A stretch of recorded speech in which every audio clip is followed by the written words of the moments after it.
일전에 초등학교 6학년 아이를 둔 엄마에 관한 얘기를 들었습니다.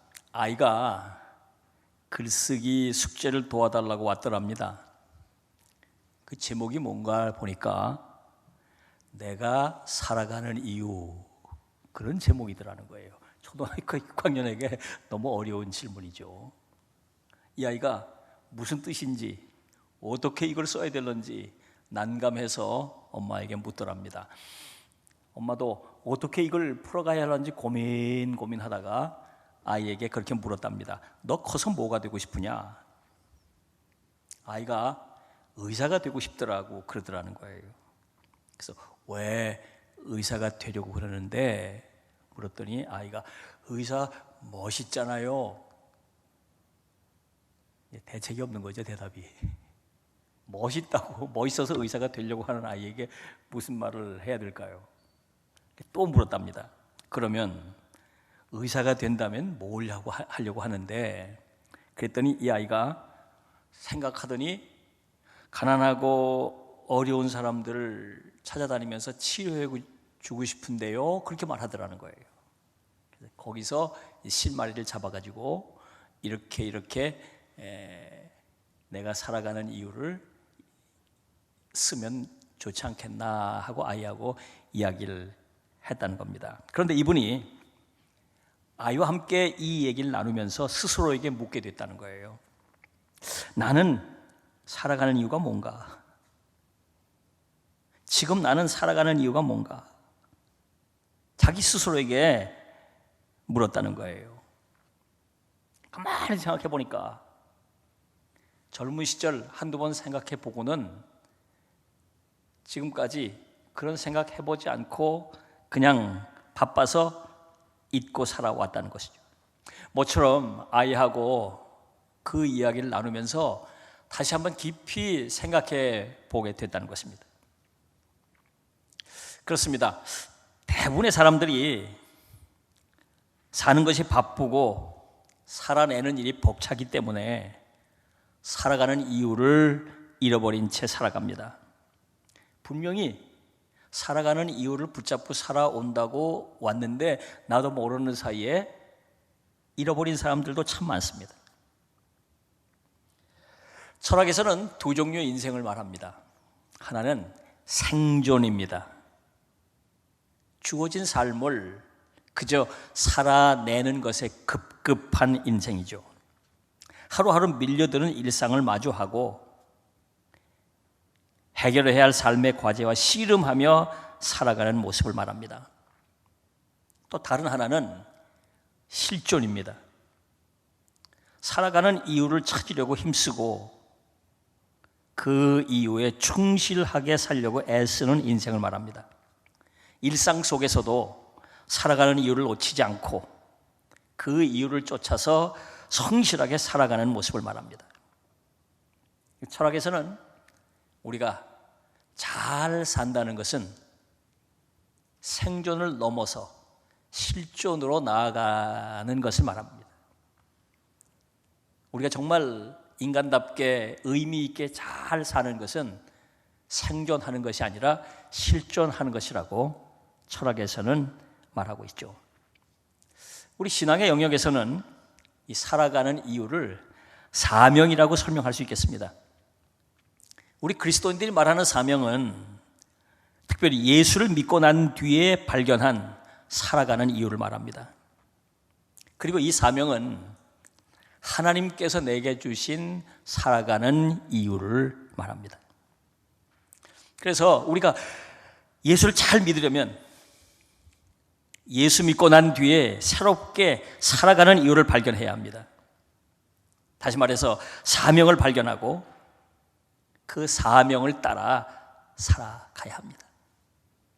많은 성도들이 예수 믿고 난 다음에도 살아가야 하는 이유를 찾지 못한 채 그저 자기 일상을 잘 살아가기 위해서 하나님께 기도하고 믿음의 은사나 능력을 거기다가 쏟아붓고 있어요. 자칫 잘못하면 그게 기복신앙이 될 수 있습니다. 자, 오늘 본문은 에스겔서 전체로 볼 때 본론이 시작되는 부분입니다. 에스겔서는 1장 1절에서부터 오늘 본문 바로 앞에 3장 15절까지 서론을 이야기합니다. 이 에스겔서 서론은 에스겔이 하나님의 부르심을 받는 얘기, 하나님의 소명에 관한 이야기입니다. 그리고 이어지는 본문은 하나님께서 에스겔을 왜 부르셨는지, 다시 말해서 에스겔에게 사명을 주시는 이야기고, 에스겔은 하나님의 부르심을 받은 뒤에 새롭게 살아가는 이유를 발견하는 이야기입니다. 자, 오늘 이 본문 이야기를 조금 더 자세하게 살펴보겠습니다. 17절을 보면 이렇게 말씀하고 있습니다. 인자야, 내가 너를 이스라엘 족속의 파수꾼으로 세웠으니 너는 내 입의 말을 듣고 나를 대신하여 그들을 깨우치라. 하나님께서 에스겔을 이스라엘 족속의 파수꾼으로 세우셨고 하나님의 말씀을 듣고 그들을 깨우치라는 것입니다. 결국 에스겔은 이스라엘 백성을 하나님의 말씀으로 깨우치는 파수꾼의 사명을 받은 것입니다. 원래 에스겔은 제사장이었습니다. 그런데 나라가 바벨론의 침공을 받아서 멸망해 가고 있었습니다. 주전 605년 바벨론이 쳐들어와서 유다의 지도자들을 포로로 끌고 갔습니다. 그리고 8년 뒤에 두 번째로 주전 597년에 또 쳐들어와서 지도층 인사를 포로로 끌고 갔습니다. 에스겔은 이 두 번째 포로로 끌려갈 때 26살 젊은 제사장으로 포로로 끌려갔습니다. 에스겔은 포로로 끌려온 이스라엘 백성들과 함께 바벨론에서 눈물과 절망 속에 살아가고 있었습니다. 제사장인데 성전이 없는 곳에서 제사장이 할 일이 뭐가 있겠습니까? 존재 이유, 살아갈 이유를 잃어버린 채 절망 속에 에스겔이 살고 있었습니다. 그러던 중에 주전 593년 포로로 끌려온 지 5년째 되던 그의 나이가 30이 되던 해에 하나님의 부르심을 받았습니다. 하나님께 사명을 받은 것이죠. 이번에는 선지자의 사명입니다. 이제 더 이상 성전 없는 곳에서 허울뿐인 제사장이 아니라 하나님의 말씀을 전하는 선지자의 사명을 받은 것입니다. 이 사명이 에스겔을 새로운 삶을 살도록 일으켜 세워줍니다. 새롭게 받은 이 사명이 에스겔로 하여금 왜 살아야 하는지, 나는 무엇을 위해 살아야 하는지, 삶의 이유와 삶의 목적을 다시 발견하게 만들어 줬던 것이죠. 그렇습니다. 사명이 우리의 삶을 새롭게 변화시켜 줍니다. 살아야 할 이유를 모르고 있던 사람들이 사명을 발견하면서 살아가야 할 이유를 다시 발견하게 되는 것이죠. 자, 누군가에게 일은 의미 없는 노동이고 살기 위해, 먹고 살기 위한 호구지책일 뿐입니다. 그러나 누군가에게 그 안에서 사명을 발견하게 되면 그 일은 더할 수 없는 축복이 되는 것입니다. 누군가에게 자식들은 자기들을 힘들게 하는 골칫거리고 짐이지만 양육의 사명을 발견하게 되면 그 자식들은 자기에게는 보배가 되는 것입니다. 누군가에게 가사노동은 도망치고 싶은 무거운 짐이지만 가족들을 섬기는 사명을 발견하게 되면 그 일은 사랑의 일거리가 됩니다. 교회 봉사도 마찬가지입니다. 직분을 맡아서 봉사하지만 그 안에서 사명을 발견하지 못하면 그 교회 봉사 그 일들은 자기를 짓누르는 또 하나의 짐일 뿐이에요. 그러나 교회에서 섬기고 봉사하는 사람들이 그 안에서 사명을 발견하면 그 교회에서 봉사하는 그 모든 일거리들은 자기에겐 더할 수 없는 축복이 되는 것입니다. 사랑하는 여러분, 사명은 우리의 인생을 바꿔놓습니다. 의미 없는 삶을 의미가 가득 담긴 삶으로 바꿔놓습니다. 죽지 못해 사는 인생을 살아야 할 이유 없는 그런 삶을 살고 있던 사람들, 죽지 못해 살고 왜 살아야 하는지 이유를 찾지 못해 살던 사람들, 그들이 사명을 발견하면 살아야 할 이유가 가득 넘친 의미 있는 삶을 살게 됩니다. 사랑하는 여러분, 우리 상도종의 모든 성도 여러분, 여러분들이 모두가 다 사명을 발견하실 수 있기를 바랍니다. 자, 본문 16절을 보면 이렇게 말씀하고 있습니다. 7일 후에 여호와의 말씀이 내게 임하여 이르시되, 에스겔이 소명을 받은 뒤 7일 후에 다시 하나님의 말씀을 들었다는 것이죠. 하나님께서 명확하게 그에게 사명이 무엇인지, 그가 살아가야 할 이유가 무엇인지를 말씀해 주신 것입니다. 자, 우리가 성경을 읽을 때, 이런 대목을 읽을 때 한 번쯤 이런 생각을 해 보셨을 겁니다. 에스겔은 하나님께서 직접 말씀하셨으니까 사명인 줄 알았지만, 하나님의 직접적인 말씀을 듣지 못한 나는 어떻게 사명을 알 수 있을까?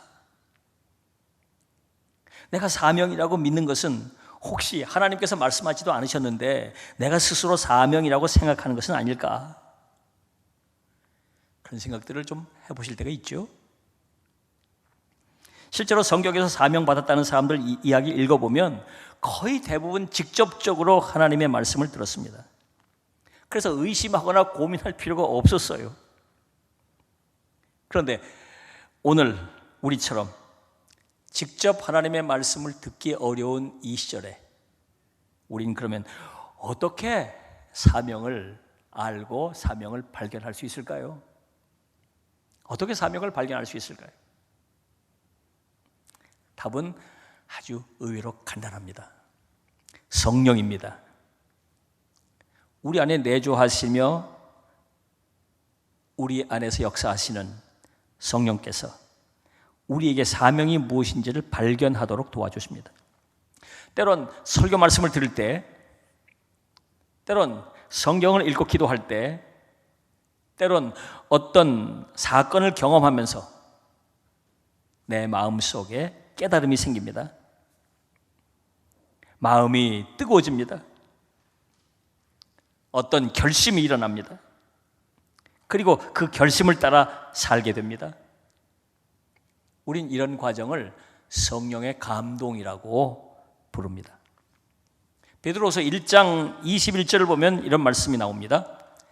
예언은 언제든지 사람의 뜻으로 낸 것이 아니요 오직 성령의 감동하심을 받은 사람들이 하나님께 받아 말한 것임이라.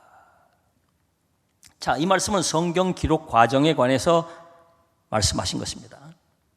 자, 성경을 기록한 사람들이 하나님이 말씀하신 것을 그냥 듣고 그냥 받아 적은 게 아니에요.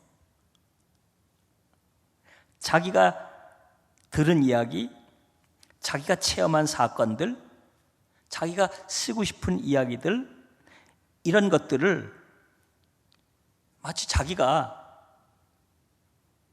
구상하고 원하는 대로 쓴 것이 아닙니다. 그렇게 쓴 책들도 있는데 그런 책들은 전부 성경 안에 정경으로 받아들여지지 않았어요. 저들은 성령의 감동을 따라서 쓴 것입니다. 다시 말하면 자기가 그동안 들어왔던 이야기, 자기가 겪었던 이야기,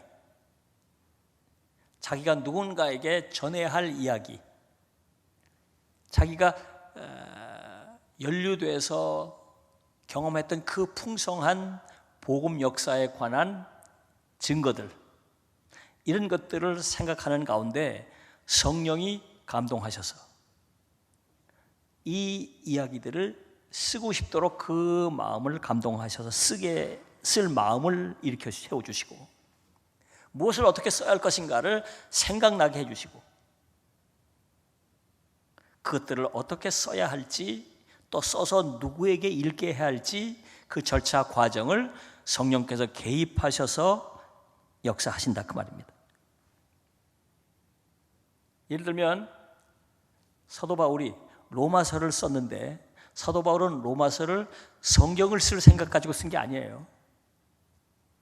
로마에 있는 교회에게 자기의 간절한 마음을 전하려고 할 때 성령이 감동하셔서 저들에게 무슨 이야기를 전해줘야 할 것인가를 쓰도록 감동하셔서 바울은 그 이야기를 쓴 것입니다. 그리고 성령이 또 감동하셔서 성경을 편집하는 사람들이 그것을 성경에 담아 넣게 된 것이에요. 성경을 읽는 사람들도 마찬가지입니다. 성령의 감동하심을 따라서 성경을 읽을 때 그 안에서 우리는 하나님의 음성을 듣게 되는 것이죠. 자, 우리가 사명을 깨달을 때도 마찬가지입니다. 잠자는데 꿈속에 환상을 보고 신비하는 음성을 듣고 사명을 받는 것이 아닙니다. 성령의 감동을 따라 사명을 깨닫게 됩니다. 설교를 듣다가 무엇을 위해 기도하다가 어떤 사건을 체험하는 과정에서 성령께서 우리 마음을 감동하셔서 우리의 마음을 뜨겁게 하시고 결단하게 하시고 그 길로 나아가도록 이끄시는 것입니다. 그 미국의 저명한 방송인 오프라 윈프리라고 하는 분이 그가 쓴 책 이것이 사명이다, 그 책에서 이런 얘기를 하고 있어요. 첫째, 남보다 더 가졌다는 것은 축복이 아니라 사명이다. 둘째, 남보다 아파하는 것이 있다면 그것은 고통이 아니라 사명이다. 셋째, 남보다 설레는 꿈이 있다면 그것은 망상이 아니라 사명이다. 넷째, 남보다 부담되는 어떤 것이 있다면 그것은 사명이다. 자, 이 말은 무슨 말일까요? 남보다 더 많이 가진 사람들은 그것을 단지 축복으로 생각하는 것이 아니라 그 안에서 사명을 깨달을 수 있어야 한다는 것이죠. 남보다 아파하는 것이 있는 사람들은 그것을 단지 고통으로 느끼는 것이 아니라 그 안에서 사명을 깨달을 수 있어야 한다는 것입니다. 남보다 설레는 꿈이 있는 사람은 단지 그것을 망상으로 끝낼 것이 아니라 그 안에서 사명을 깨달을 수 있어야 한다는 것입니다. 남보다 부담되는 어떤 것이 있는 사람은 그것을 짐으로 여길 것이 아니라 그것을 통해서 사명을 깨달을 수 있어야 한다는 것입니다. 중요한 것은 이 과정에 성령의 감동이 있어야 한다는 것입니다. 우리가 스스로 내가 누구보다 참 많은 것을 가졌다, 남보다 많이 배웠고 남다른 재능이 있고 남보다 공부도 많이 하고 남보다 재산이 좀 많고 뭐 이런 것들을 생각하고 있을 때 성령이 우리에게 감동하셔서 그러면 이것으로 나는 무엇을 할 것인가 고민하고 생각하게 하시고 성령이 그것을 가지고 어떻게 하나님의 나라를 위해서 쓸 것인가를 생각하도록 이끌어 주실 때 우리 그 안에서 사명을 발견할 수 있는 것이죠. 내가 남다른 아픔을 겪었어요. 남들이 경험하지 못한 큰 아픔을 겪었어요. 그러면 내 인생은 왜 이렇게 저주스러운가? 고통 가운데 울부짖을 것이 아니라 왜 하나님이 이 고통을, 남다른 고통을 내게 주셨는가? 그걸 깊이 성령께서 깨닫게 하시면서 자기와 같은 그 고통을 겪는 사람들을 돕고 섬기는 삶을 살려고 하는 마음과 그런 결단을 하게 하실 때 우린 그 안에서 또 사명을 발견하게 되는 것입니다. 남들이 가지고 있지 않은 특별한 어떤 꿈을 갖게 해 주셨을 때 왜 내게 이런 꿈을 갖게 하시나? 그 꿈을 통해서 사명의 길을 발견할 수 있다. 또 남다른 뭔가 부담을 가지고 있다. 왜 하나님이 내게 이런 부담을 주셨나? 그 부담 안에서 사명을 찾을 수 있다는 것입니다.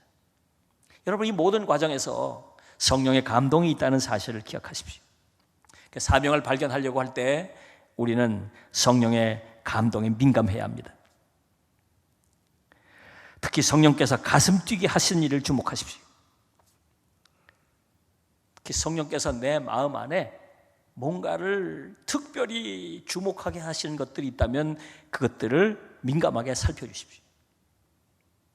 성령의 감동 속에서 여러분들이 사명을 발견하시고 오늘 내가 살아가야 하는 이유를 발견하실 수 있기를 바랍니다. 자, 이제 에스겔이 발견한 사명이 무엇인지를 살펴보겠습니다. 17절을 보면 이스라엘 족속의 파수꾼으로 세웠으니 너는 내 입에 말을 듣고 나를 대신하여 그들을 깨우치라 말씀하셨습니다. 여기서 파수꾼은 성벽이나 망대 위에서 망을 보는 사람을 말합니다. 요즘 말로 말하면 군의 경계병을 말하죠. 이 경계병은 적군의 공격이나 위험을 미리 감지하고 미리 대처하도록 알리는 임무를 띈 사람을 말합니다. 이 말은 비유입니다. 그러니까 에스겔을 실제 파수꾼으로 세웠다는 뜻이 아니고 영적인 파수꾼으로 세우셨다 그런 말이죠. 자, 그러면 영적 파수꾼의 사명은 구체적으로 뭘까요? 두 가지를 생각할 수 있습니다. 하나는 상황을 파악하는 것입니다. 17절을 보면 내 입의 말을 듣고 라고 말씀하고 있죠. 영적 파수꾼의 우선적인 사명은 하나님의 말씀을 듣는 것입니다. 하나님께서 현재 이스라엘 백성들 그들의 상황에 대해서 뭐라고 말씀하시는지 그것을 잘 파악하는 것입니다. 그렇습니다.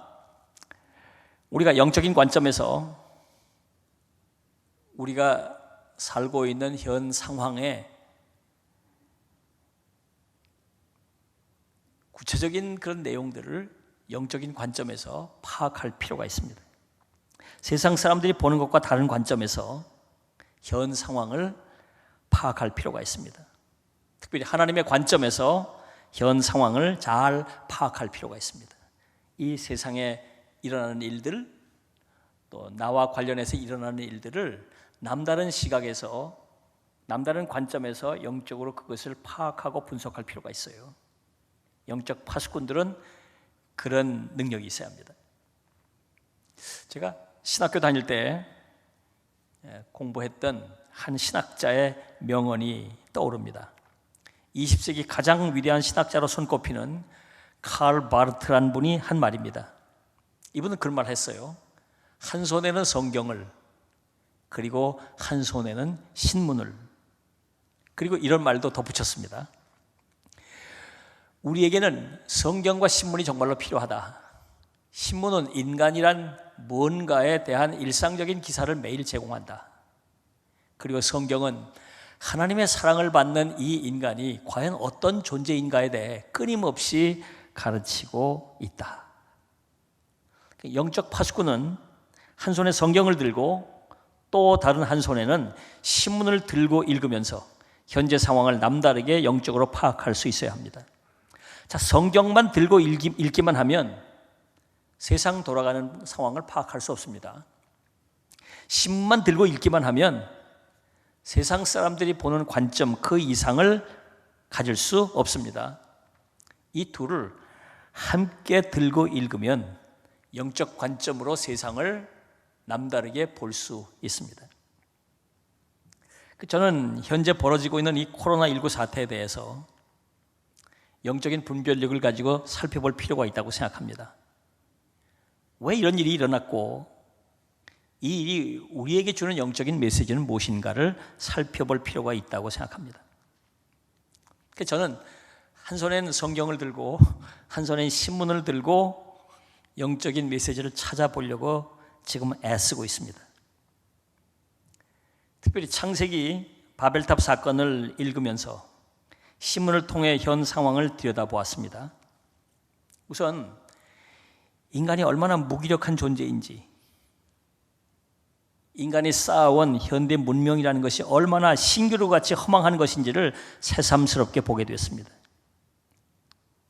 실제로 첨단 과학에 기반을 둔 현대 의료 체계가 생각지 못했던 눈에 보이지도 않는 신종 바이러스가 하나 등장하니까 이렇게 속절없이 무너지고 이렇게 허망하게 무기력한 모습을 드러낼 줄 누가 알았습니까? 현대 이 최첨단 의학이 정말 맥을 추지 못하고 있다 이 말입니다. 그리고 이 바이러스의 등장으로 경제, 사회, 문화, 현대사회의 눈부신 발전 성과들이 속절없이 흔들리고 무너져 내리고 있습니다. 현대 과학이 그렇게 자랑하고 있던 AI, 로봇, 4차 산업혁명의 그 정말 찬란한 그 위대한 업적들, 바이러스 앞에 아무런 쓸모가 없는 무용지물이 되고 있잖아요.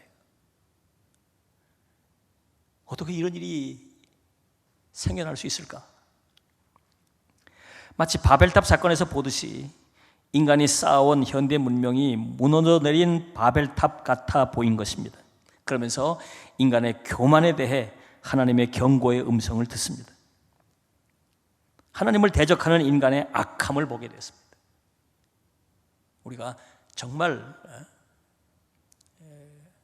하나님을 두려워할 줄 알고 정말 하나님 앞에 겸손하게 돌아와야 한다. 그런 메시지를 이번 사태를 통해서 우리가 보게 됩니다. 그러니까 늘 여러분 말씀드린 대로 한 손엔 성경을 들고 한 손엔 신문을 들고 내게 일어나는 일들, 내 주변에서 펼쳐지는 여러 가지 일들, 그 일들을 주의 깊게 기도하면서 살펴볼 때 우린 그 안에서 하나님의 음성을 듣게 됩니다. 자, 또 하나 파수꾼의 사명은 알리는 것이죠. 17절 보면 나를 대신하여 그들을 깨우치라고 말씀하셨습니다. 듣고 깨달은 점을 알리라는 것입니다. 자, 고대 시대 파수꾼들은 나팔을 가지고 다녔습니다. 높은 망대 위에서 망을 보다가 적군이 막 쳐들어오면 나팔을 불었습니다. 적이 쳐들어온다고 나팔을 불었습니다. 영적인 파수꾼도 마찬가지입니다.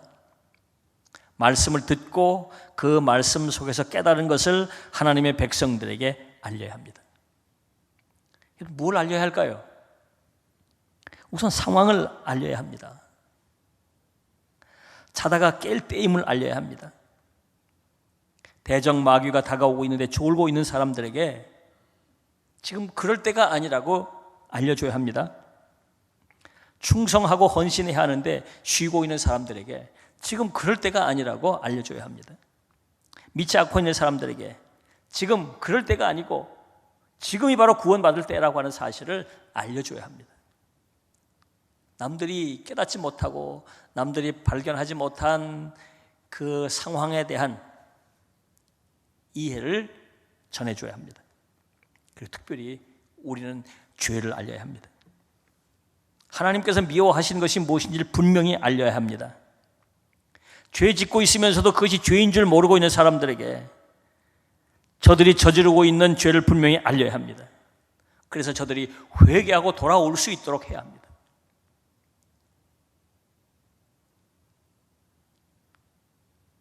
자, 오늘 본문을 보면 아주 두려운 말씀이 나오죠. 18절을 보면 이렇게 되어 있습니다. 내가 그의 핏값을 내 손에서 찾을 것이고 내 손에서 찾을 것이다. 파수꾼이 알리지 않을 때 준엄한 책임을 물을 것이라고 하는 말씀입니다. 파수꾼이 그 사명을 제대로 감당하지 못해가지고 적들이 쳐들어와서 그 성이 함락된다면 파수꾼은 그 책임을 모면할 길은 없을 것입니다.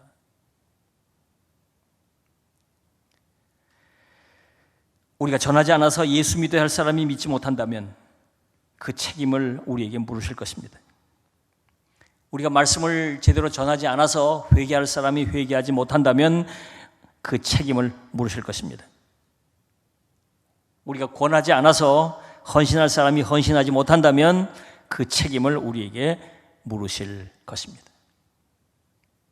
여러분, 파수꾼은 알려야 해요. 깨달은 점을 알리고 이야기해야 합니다. 그게 파수꾼의 사명이에요.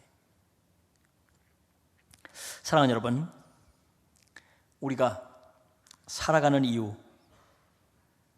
오늘 우리가 살아가는 이유, 오늘 하나님께서 우리에게 주시는 사명을 발견할 수 있어야 하겠습니다. 특별히 우리가 영적인 파수꾼이라는 사실을 발견할 수 있어야 하겠습니다.